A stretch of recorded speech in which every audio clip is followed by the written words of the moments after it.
Departemen Pelayanan Anak-anak Uni Indonesia Kawasan Barat mempersembahkan. Selamat pagi anak-anak. Kita akan merenungkan firman Tuhan melalui renungan pagi anak. Menjadikan Allah yang pertama. Hari ini tanggal 16 Oktober. Mari kita awali dengan doa. Bapa di surga, kami akan belajar firman Tuhan. Tolong kami supaya kami dapat memahami firman Tuhan. Dalam nama Tuhan Yesus kami berdoa. Amin.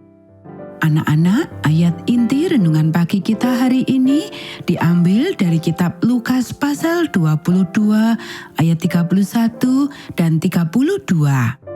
Simon, Simon, lihat, iblis telah menuntut untuk menampik kamu seperti gandum.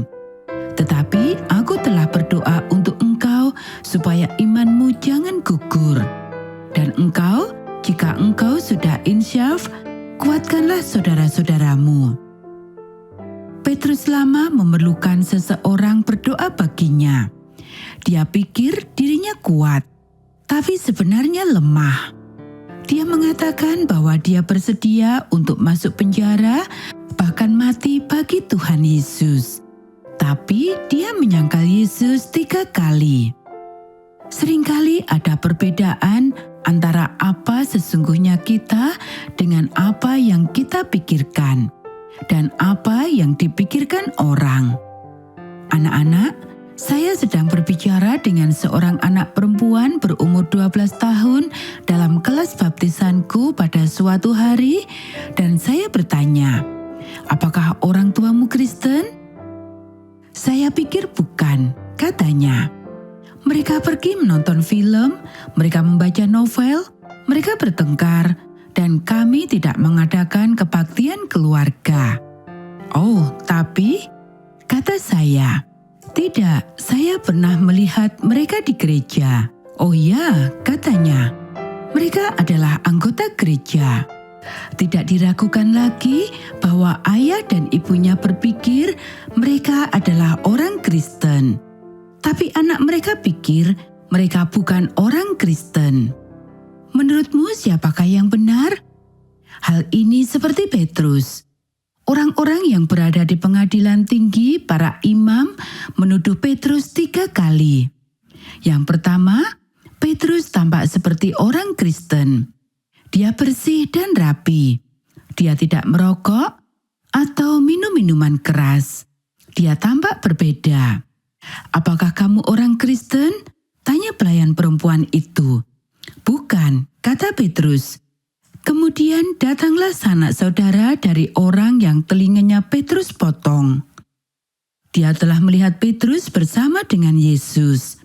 Ini adalah tuduhan kedua kepada Petrus. "Kamu pasti orang Kristen," katanya.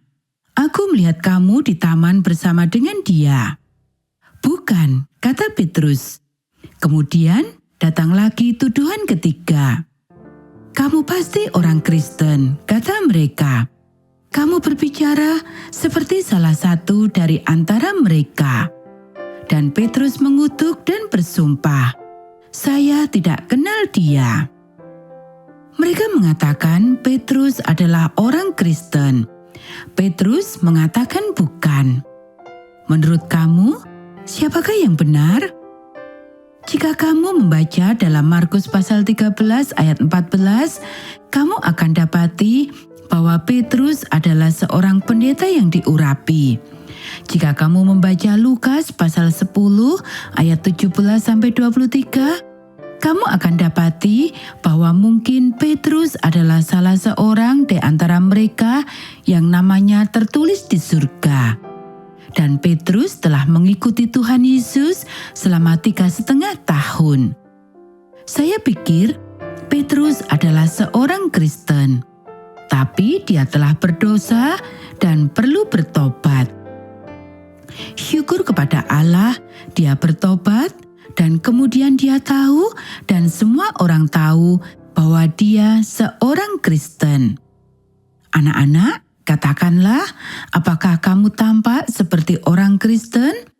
Apakah kamu pergi ke gereja dengan orang-orang Kristen? Apakah berbicara seperti orang Kristen? Apakah kamu pikir dirimu adalah seorang Kristen? Apakah orang tuamu dan saudara-saudaramu pikir kamu adalah seorang Kristen? Lebih baik kamu memeriksa dan melihat apa yang mereka pikir tentang kamu. Kamu mungkin perlu sedikit pertobatan. Anak-anak, demikianlah renungan pagi kita hari ini. Mari kita akhiri dengan doa. Bapa di surga, terima kasih kami sudah belajar firman Tuhan. Tolong kami supaya kami benar-benar menjadi orang Kristen. Kiranya Tuhan memberkati kami hari ini saat kami belajar, bermain, dan membantu orang tua. Dalam nama Tuhan Yesus kami berdoa. Amin.